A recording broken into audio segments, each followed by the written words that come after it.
You are now tuned into Blueprint Radio. All right. We're going to start this one off with a segment that we just started. Roses doesn't know about it, but we're going to call it Matic Was Right. And on this segment, I called I called the World Series score, I guess, 4-1, or the series would end in a 4-1 win, and Matic was right. No, I like this segment though. I like the name of it. You did good. You did good. You did call a 4-1. No, I think in the middle you said it was going to go to 6 games or something. But I don't remember. You came back to saying it's 4-1. Yeah, not at so all. I respect it. Shout out to the LA Dodgers who beat the Bronx Bombers, the better which team. is crazy. The better team. Team. It's hard to vote against the Yankees, but the better team did win. Yeah, they just had better hitting, more quality. They played small ball, timely hitting too. Didn't rely on the home run like the Yankees did, and just like when you rely on the home run, it's either you're making contact and you're blowing teams away, or you're striking out a lot. And the Yankees, other than Juan Soto, for the most part, like Judge started to pick up. He actually started to make contact and got a home run. But it was a tough series. What can you do? Man. What can you do? The Dodgers pitching was impeccable. Hitting, MVP went out to Freeman. Freeman had an amazing. Well, that game series. in itself, right? Like that amazing game there, they were up series. 5-0. Going into the fifth inning, and it just fell apart, right? Like it's, and the fielding. I didn't know that up until that point, like the Yankees were one of the worst fielding teams in the league, and to get to the World Series as one of the worst fielding teams is almost oxymoronic in a game like baseball. That's true, right? That's so true. It's your shortstop and your second baseman have to pick up, and everything. It totally fell. Well, Aaron Judge, again, if I remember correctly, that was his first error of the year. Like he just took his eye off the ball for a second, and the whole inning unravels, right? Like the throw to the third baseman that was in the dirt, like what, like that looked like a throw that a little leaguer would have made, and now you're making this throw in the World Series. So just to have the resilience of the Dodgers, because to be down 5-0, in a game like that, it does take a lot of will to come back and to play the right way. And it felt like momentum had shifted after Game 4, right? Yeah, that big 11-4 victory. Yeah. And then they come back and get 5 runs before you even score. Like I remember, you would have felt like, hey man, this is the Yankees. Yeah, this is the Yankees that we know about. But then you got Mr. Freddie Freeman, boy, like, and you just have hit after hit, and again it was the Freeman and then the Hernandez hits that kind of opened up the inning, and then the rest is history. They closed it out, 7-6 win. Obviously, Judge is going to take a lot of the slack because he is the best player on the team and didn't have the best series. I think the Yankees it's crazy because they went to the World Series, but I feel like they still have a lot to work on. They left a lot on they look really vulnerable, is what I want to say. In regards to obviously the fielding, it felt like anytime that they're pitching to me as well. It felt like anytime Freeman, Tony Edman, Teoscar Hernandez went to the plate, there was going to be a hit. Yeah, it just felt like whenever one of those three would get up, and they're gonna get on base, and then the LA Dodgers had a chance to score. And it's crazy for them to have this World Series and Judge and Ohtani to really have no impact. Well, Ohtani injured himself. Yeah, right? But again, like no impact from both of these guys. He wasn't what I expected. Oh, he was. You see him stretching out for hit, like for swings and stuff. I told you that he was going to be the MVP. So yeah, he's definitely injured. But shout out to Freddie Freeman. He's that's probably one of the best, if not the best, World Series performances I've seen in a long time. Ever seen, right? Okay, so what's next? I guess free agency is gonna come. The Yankees signed somebody. Well, I know Garrett Cole, their ace pitcher, just opted out, so they have to pay him a bag. Right. They also have Juan Soto, who is a free agent, and now hear this, arguably the best next to Judge hitter in the American League. The front runners are the Atlanta Braves and the LA Dodgers to get him. If this guy goes to the LA Dodgers, I think we need to all stop watching baseball. Bro. It's over. Nah, like it's a dynasty. Bro, it is crazy. So we'll see what happens. I don't know if the Dodgers need to do anything but get Juan Soto. All of the moves they made, their pitching moves. Well, Yamamoto was absolutely genius. Like everything they did. Shout out, we're gonna see Shohei pitching next year. Shout out Roberts, the coach, and that whole ownership team with Magic Johnson there. And shout out to Magic. I saw that. Was it? I forgot how many rings it was. Like Magic now has. Because he's had 2 with the Dodgers, right? Is it 12 rings or is it 15 rings or something Magic has? Oh, wow. In total. He has 2 with the Dodgers. He has... As a Laker? He has 5 as a Lakers player. And then he has 3 as a Laker side, as an exec.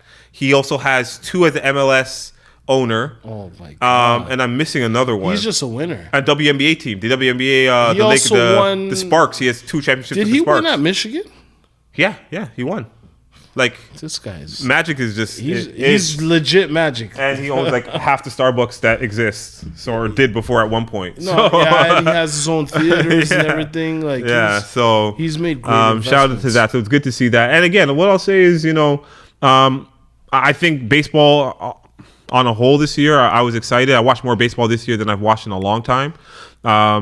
So I think it's in good hands. No, this was the playoff that they needed, though. This was good. I think if you asked them, obviously they'd want to go to 7 with these 2 cities involved. But who knows? I think this could spark some kind of rivalry, right, over the next 3 or 4 years. I don't know if I see a team better than the Yankees that can retool like the Yankees every year in the American League. When the Yankees are on top, it's tough. They just got another guy down the street. It's a couple hours away. They're called the Boston Red Sox. They spend their money. They do, but they just it doesn't. I hate the Red Sox though. Legit. I like the Yankees. I hate the Red Sox. I hate them both. I'm a Jays fan, but they're the evil empire at the end of the day. Okay. Anything else for you on the baseball tip? Nah, man. I mean, it was great. It was just great watching a great playoff.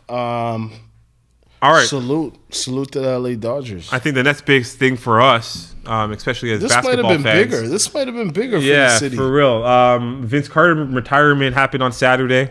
Unbelievable. What an event. I think, we've had jerseys retired for other sports in the city, but this is the first for the Toronto Raptors, and they put on an absolute show. I think I was smiling from ear to ear watching it. They needed to do that, though. We needed to experience it, though, I think, as a fan base as well. That's something that we haven't experienced, like, as a basketball fan base. The one thing that really stood out to me, obviously, Vince's emotion, it looked extremely genuine, and he looked like it was almost like a weight off his shoulders. But everyone showed out. Like, everybody that was involved in Toronto basketball. Now, I know this is culminating in the 30-year anniversary of the team, so, this is perfect timing. But the fact that everybody showed out, from Larry Tannenbaum, to Chuck Swirsky on the Chucky, Onions, baby. Yeah, in the video celebration, and T-Mac was there and the whole core team. Yes, JYDs and all these guys. Of course, guys that we hadn't seen. So Kevin Willis, like when the last time you seen Kevin Willis? Such a great feeling. I love it as a marker in regards to almost just turning the leaf on the page of a negative history. I think we don't even need to talk about it anymore. And to me, it's now how you get Vince in the front office somewhere, or just commentating, doing something, get him involved with the community again. Like I know we got the court, a couple weeks ago for him in regards to that, which is amazing. But he is a super impact. And again, I don't know if it's his, because I know he does have a schedule. He is with, I'm not sure if it's ESPN or the NBA when it comes. I think it is the NBA when it comes to broadcasting. So he may have a tight schedule there. But if he's willing, of course, like you got to get him involved and get him.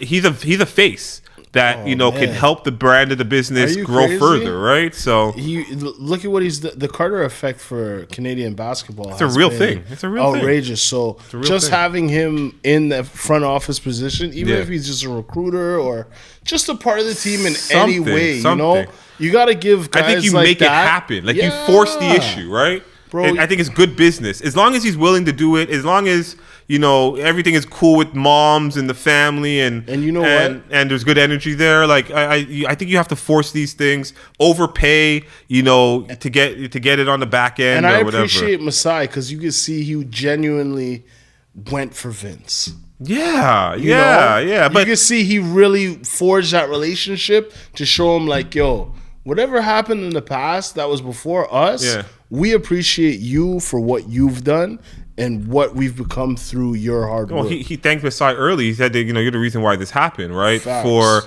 And you got to appreciate somebody that comes to an organization and wants to learn and understand the ins and outs of the organization, and you can't That's part of the understand culture, you can't understand a true culture without, you know, going back and seeing how they got to the point that you're at roots, now, the right? roots of the So culture, right? you have to respect Masai for that.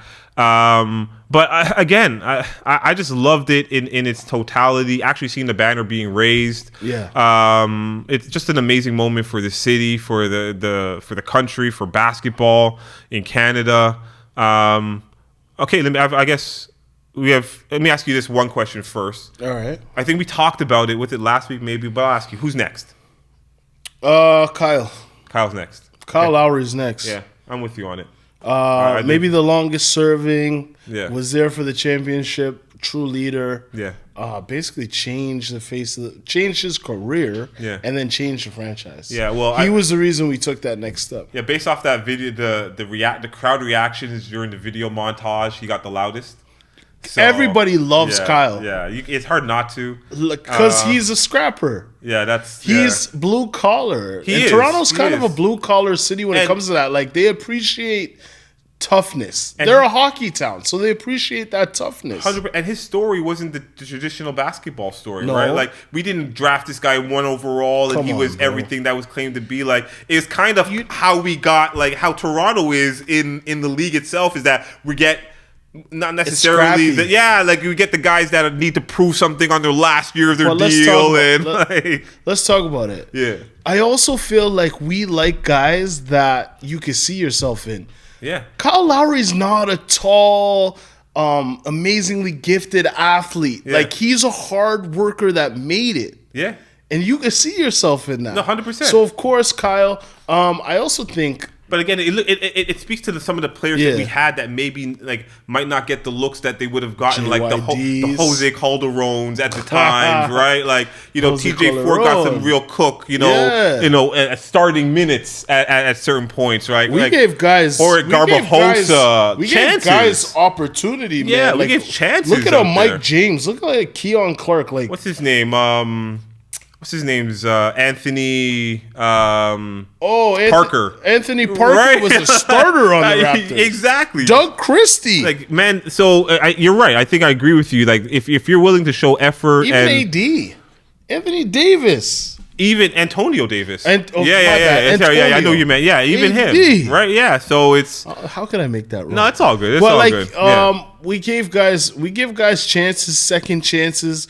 I think that was the start of the Raptors franchise giving guys chances. Kawhi is pretty much a second chance at a first impression, right? Like, he got sent to Siberia. Let's call it what it is.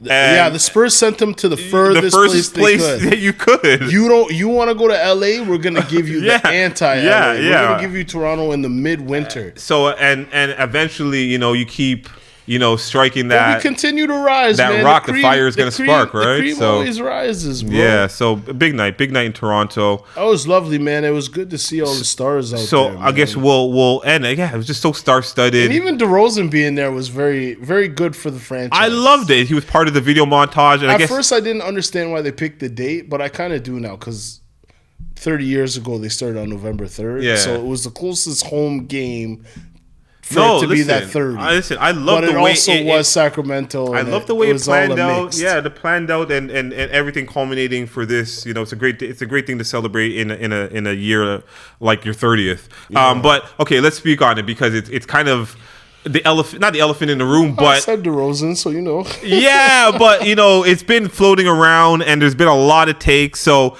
Drizzy obviously is there. Drizzy's not going to miss a moment like this, and Vince even shouted out Drake in regards to, I guess, just talking to him at some point. But Drake often gets, his time for national air time to speak his thoughts, and he didn't fail this time at all, in the sense that he was asked, multiple questions in regards to the celebration of the event, and he took the liberties of speaking on. I think in this portion he wasn't even asked. He kind of just said, "Listen, if they happen to retire DeMar DeRozan's jersey, I will personally go up in the rafters and bring it down myself." Before that even happened, he called him a goof. Yes, he did say this goofy out here. In Canadian culture, calling somebody a goof, that's high level disrespect.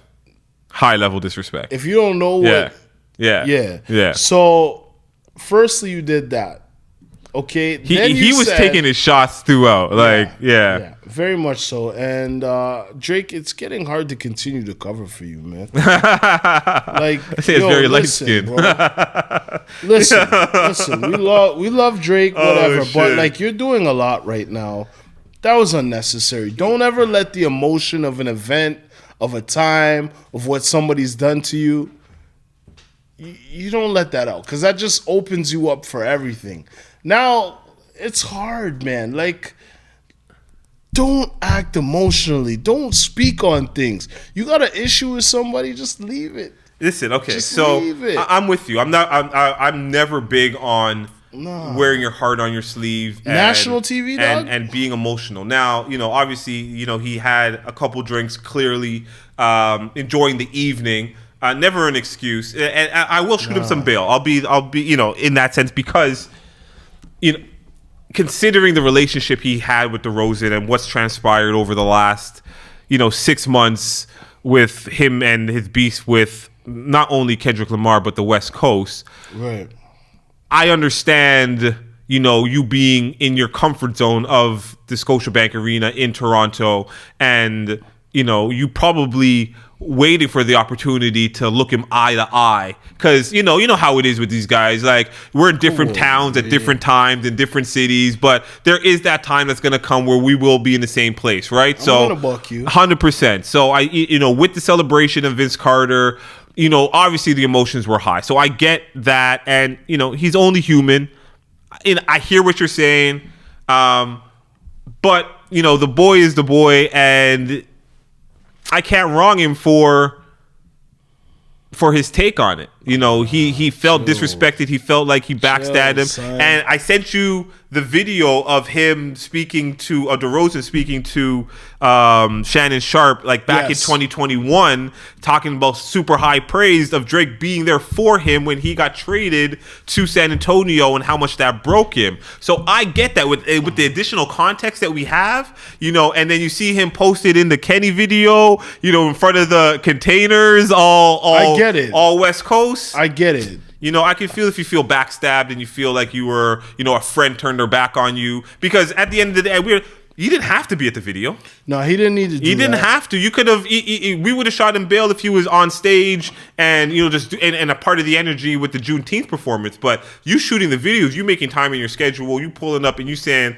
I'm riding on this side. So no, I get it, but I just feel like that type of stuff you keep internal, because you're not gonna go on national TV and address. No, I get it. I get it. If that was your man, I get it. You could be hurt, and you and him could have it out. But it's not for the world to see, bro. Yeah, but again, this is what happens when you live the world in the public eye, right? Your mistakes are for everybody's critique. Yeah, and but it also comes with the billions of dollars that you have access to, and you take the good with the bad. So overall, great night for sure. All right, so we'll do a quick roundup with the rest of the leagues here. We'll start with the NFL. Crazy week in the NFL. Big week 9 in the NFL. What stood out to you? Of course, Saquon's spin to a reverse hurdle. I've never seen anything like that in my life. Ever seen that ever in my life. One of the most athletic plays I've ever seen in life. Shout out to New York Giants for absolutely dropping the ball on paying Saquon Barkley. absolutely dropping the ball. So good luck with the history of your franchise and the future of your franchise, because it's not looking too good. You guys just lost to the Washington Wizards, to the Washington Commanders, to the rookie quarterback for the first time. But they're like in like 100 years. But they're like what? What are they? 6-2 or 7-2? The Commanders? Yeah, they're like 7-2, I believe. Going for a bye. They're really nasty. Yeah, but the Giants are the worst. So and of course they gave up Saquon. They had Saquon last year. They didn't know what to do with him. Yeah. What else stood out to you? Another thing that stood out: the 61-yard field goal. The Bills game. Yeah, that was longest kick in Bills history. That was big. That's a divisional matchup. We always have a tough time with the Dolphins. Yeah, so that was a blessing. The crazy one-handed grab at the end of the Rams Seahawks game. That was great. That was crazy. That was OT. Dallas losing their third game in a row. They lost to Atlanta. Dak got injured too, right? I just got an update. Dak is out for multiple weeks. Yes, he did. With a hamstring strain. Even though it looks like he got injured on throwing the ball. He also mouthed that we suck. I know. Yeah, that's crazy. And that's you're gonna hear about that all week. Obviously the Commanders beating the Giants. Lions versus Packers battled for top slot. So to me, that was the game of the week. Lions have won 6 straight, which is incredible. The Lions look like the best team in football to me. Hands down. Next to, and I'm going to say they look better than the Chiefs because Patrick Mahomes isn't looking like Patrick Mahomes. Exactly. Now, honestly, the team's a different team. So they obviously lost Tyreek Hill, who was their electrifying wide receiver. Yes. So they had to change the way that they win games. So Patrick Mahomes doesn't need to throw 350 yards anymore, right? Nice. He could throw 200 yards. They get a good run game. Even losing Pacheco, they're still unbeaten. But the Detroit Lions, there is an energy with the Detroit Lions. I think you picked the wrong Detroit team to be a fan of right now. It's always my Pistons, but shout out to the Lions. Yeah, man. but the first Sunday in like, let's say like 5 years that both Detroit teams have won. That's crazy. But Jared Goff does look like the MVP of the league right now. Their run game is easy next to Derrick Henry, the best run game in the league. Their defense, after losing Hutchinson, hasn't missed a beat. So that was a good game. Monday nighter. Yeah, we got that again. KC versus Tampa Bay. What are you saying? I got KC. I got KC covering the spread. I think the spread was like 10. I got that as an easy win at home on a Monday night with that crowd. That I have them easily. I don't even know what the score is there, but they're going to cover that 10. I got that for sure. All right. Anything more in football you want to talk about? No, I just I'm excited for next week. We had a bye this week. My Niners. Hopefully McCaffrey comes back so we can actually take over the NFC. But we'll see that. Good luck to you guys. Come next week. I appreciate you. EPL to me was a little more exciting than the NFL. I'll be honest with you because we had some movement this week on the table. So the top 5 teams, typically that have been up there for most of the year, Brighton and Chelsea have kind of been fighting for that 5 spot, have been totally rearranged. So right now we got Liverpool at 1, Man City at 2, Nottingham Forest. I'm going to say that again. Nottingham Forest at 3, Chelsea now at 4 in a Champions League spot, and my Arsenal Gunners at 5. Aston Villa is somewhere to be found. I don't know where they are right now. Right behind you. We have the same amount of points. I didn't see that. Don't front. They're so far down. They're not even in Europa. And then Tottenham and Brighton are 2 points below us. So it's a really tight race right now. So as I was watching it, obviously, we played on Saturday. We lost 1-0 to Newcastle. I knew it was going to be a tight game because it is a London derby, so they usually play really well. We're feeling it now. Obviously, not having Martin Odegaard, our best player, is starting to really hurt us, and we've just had injuries all year.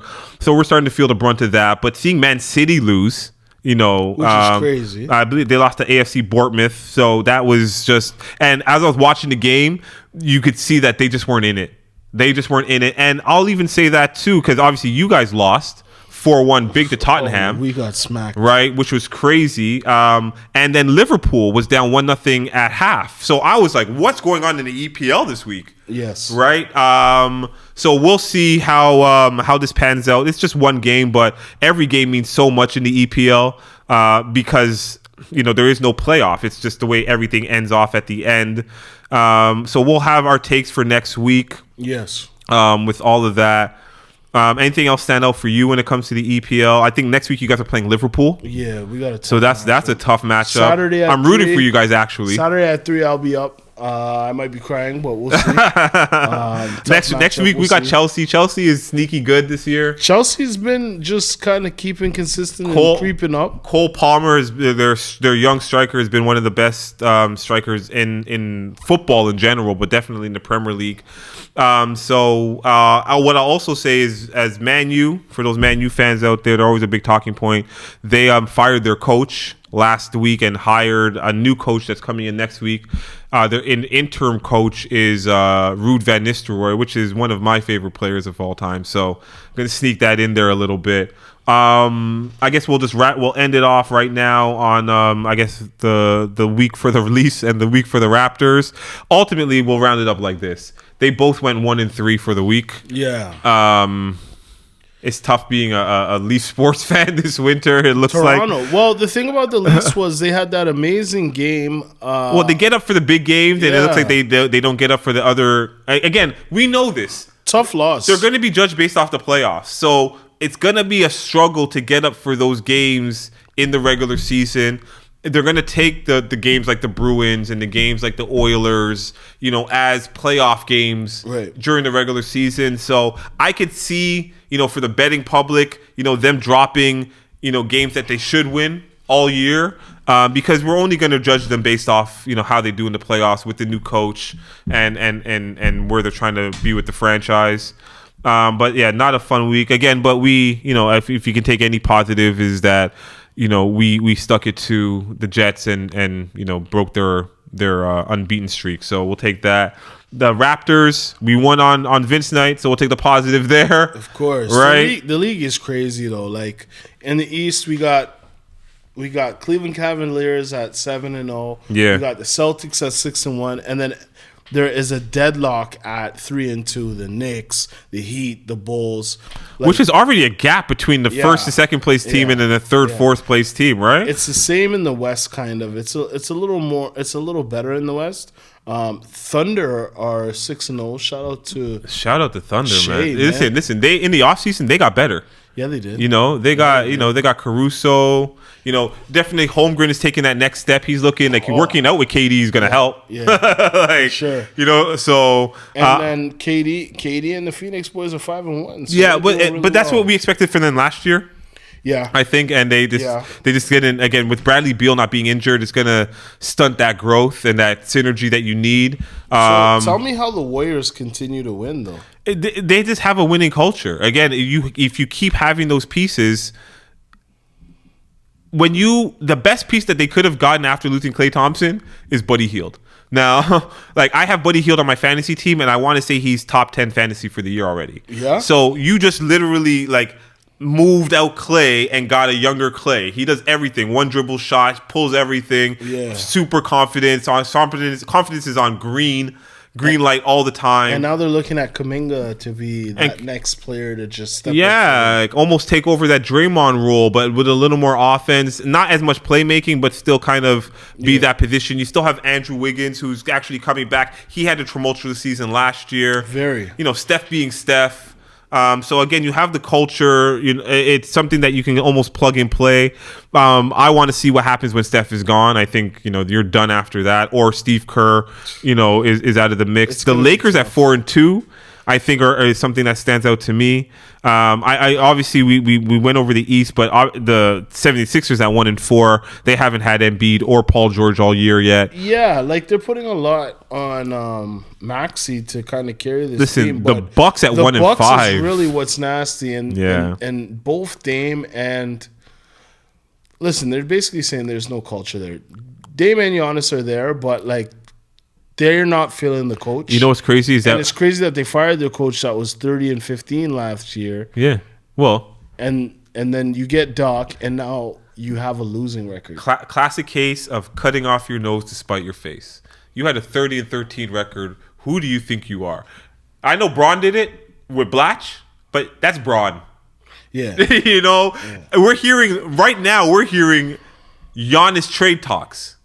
That is crazy to me. Come to Toronto, man. Giannis trade talks is crazy to me. Masai, we trust in you. Go get Giannis. I just wish... You guys got a whole bunch of nobodies on the Raptors. Just go get Giannis. Okay. He's African. You got that connection. You wanted him from day one. Go all in. Okay, let's quickly stay here. This is just off the top. Are you crazy? Raptors with Giannis? Okay, but do you think we're primed for Giannis right now? Like, we plug in Giannis right now. That takes us... Raptors are 12th place right now. We're 2-5. If we were to plug Giannis in next year, brings us to 4. With the current roster we have, with Scotty, with RJ, with Pirtle. Yes. So this team right now, we add Giannis, is better than the Bucks that are constructed the way they are right now. It seems that way. Chemistry is everything, bro. I think they're underachieving. I think this is... They are underachieving, but that's because of the coaching. Everyone overreacting. I think if they get... To me, I said with them from the beginning of the year, you have to find a replacement for Middleton. If you can find a replacement a la like Buddy Hield in Golden State to now have that three-prong monster that you have, because you still have... I still think... you still have Brook Lopez over there. For me, the Warriors are overachieving, and by mid-season, we're going to see them right back to where they were. I can't say that with the Warriors because they've just been winning over the last 10 years. But I just don't feel like this is enough. The championship that they won. You expected them to win that chip, bro? No. But then let's be honest. Let's be honest. You expected them to win that one? Klay Thompson was a different player at that time. Yo, they are very Kansas City Chief-ish to me. They just find ways. They are very Kansas City Chiefs. I personally just don't see it for them though. I just don't see them consistently like winning 5 out of 6 games for the rest of the season. Yeah, no, I'm with you. I don't see that. Whereas the Bucks, I think the Bucks can do it. Yo, they got rid of internal. his brother. It's internal. It's internal. Yo, Thanasis is gone. Yeah, it's internal. And since that, it's a problem. Yeah. And that's what I really think it is. Give Vince Vaughn the parking spot. Give Vince Vaughn the parking spot. When you have a superstar, you got to give them what they want. Give him the parking spot, bro. Like right now, if you're Giannis, you can be. I've brought you guys a chip. I've done everything that I could do for the city. I wanted to be a Buck for life, but this is not the guy that's gonna do it. And you know what's crazy? I don't think what's his name knows how to coach him. They haven't been the same since they lost Drew Holiday. Let's be honest. Drew Holiday haven't been the same. Everybody talks about Drew Holiday as one of the greatest defenders in NBA history. And teammates. People love him. He's just a winner, though. He was on team. Like, he made the Olympic team over Jaylen Brown, right? Okay, so lastly, I want to ask, and we'll get out on sports on this.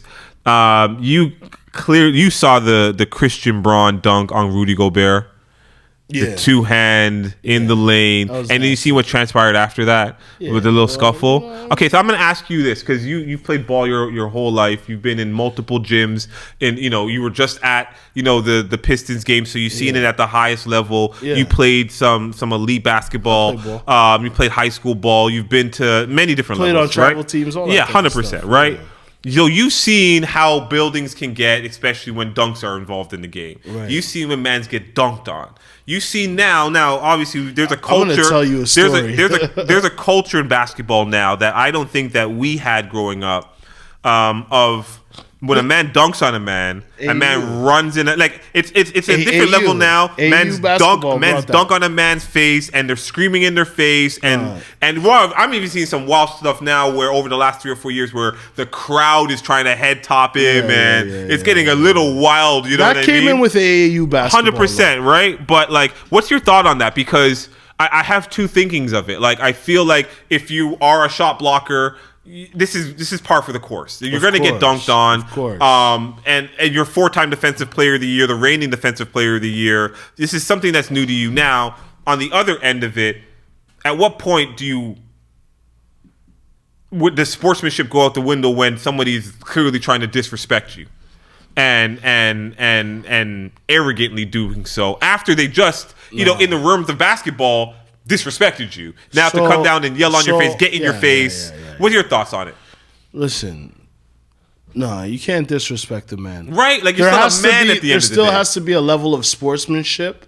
On both sides. Yeah, of course. Yeah. You can't disrespect me. I mean, yeah, you make a good play. Yeah.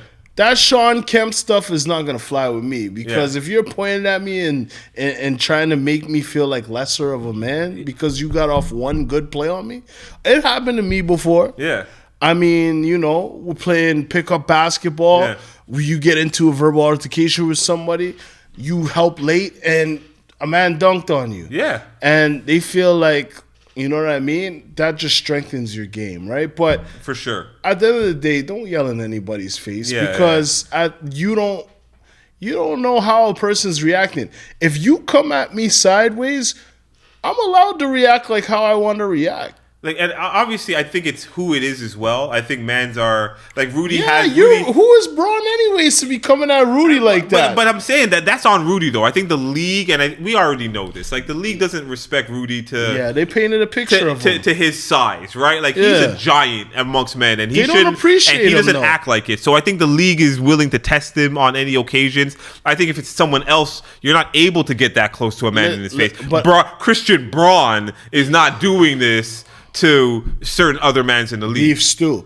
But right? He's not doing this to Bam Adebayo. No. But to me, it's the narrative in the league. Like, you get this. The league's soft. The league is super soft. You get things painted on you in the league, and then people expect that's you. Yeah, 100%. We thought JaVale McGee was just a no IQ player because that's the way he was painted. He's been painted as that, and he made a few bonehead plays. But then commentators keep on talking about the bonehead stuff he's done. Yeah. Is he a 2-time NBA champion now? Exactly.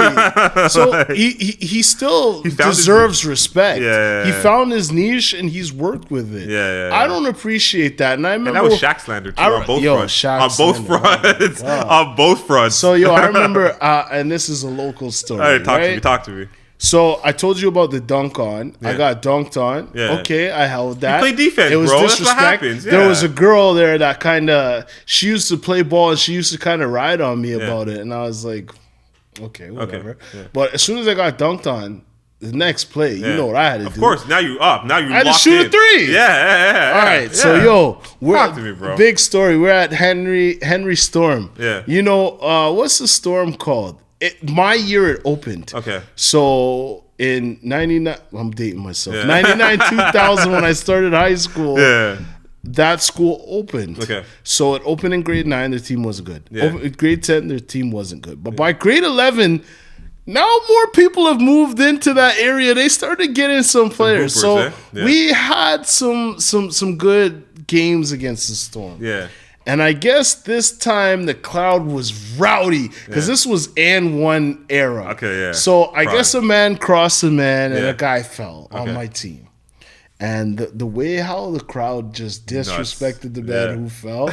And that was the first time I had seen it. Like, they looked like they wanted to storm the court. Yeah, storm the court. Yeah. But it was okay because I can't let my teammate look stupid. So when I got the ball back being a point, I pulled up, hit a three, and you guys have to be quiet. Yeah, that's it. But but we've seen this culture of and one AU basketball, these organized tournaments that aren't really organized where people are just going insane. The storm in the court, the storm in the court is wild for me. Like, I'm liable to punch somebody out, bro. I'm liable. Like, if you storm the court, I don't know why you're running at me. Yeah, that's what I'm saying. It's startling. It's dangerous. It's very first, right? dangerous. It's dangerous at first. It's very dangerous. And people, I want grace. So if I get embarrassed on the court, I don't want everybody running on and making me feel dirty. I just felt like there was like it was. There's multiple sides you could look at that dunk. Like, again, there's a brotherhood in the NBA it's too, It's dunk of the year right now. Of course. And, it's still early on in the season, but I just don't know if I loved, the screaming on the face for somebody that wouldn't scream on his face in general public. No, I didn't love. You're not stepping that out. You know what I mean? So chill out, bro. Yeah, it is. Okay. All right, we're gonna get right back into music. You with the best show in the world. Blueprint Radio. You heard? Let's get it. You are now tuned into Blueprint Radio.